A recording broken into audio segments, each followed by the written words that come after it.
Meskipun arus mudik masih 3 pekan lagi, PT ASDP Ketapang Gilimanuk ternyata telah menyiapkan sejumlah armada tambahan untuk mengangkut pemudik ke Pulau Jawa.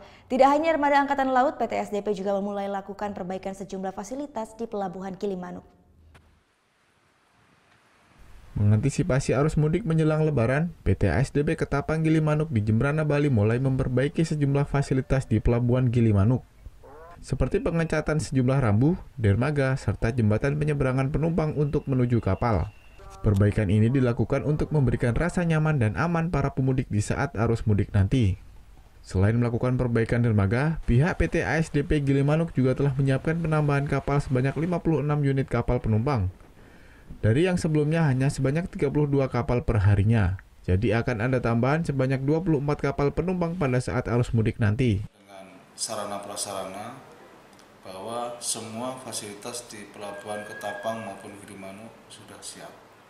Ya, sarana prasarana kapal maupun fasilitas-fasilitas lainnya. Untuk kapal kita operasikan 56 armada. Untuk perharinya kita operasikan 32 kapal. Tak hanya armada kapal laut, PT ASDP Gilimanuk juga menambah sebanyak 17 loket pelayanan tiket bagi para pengendara roda 2 maupun roda 4 dan khusus penumpang. Penambahan dilakukan untuk mengantisipasi terjadinya antrian panjang di pintu masuk Pelabuhan Gilimanuk. Putu Wijana melaporkan untuk NET. Oh yang beneran? Iya, oke.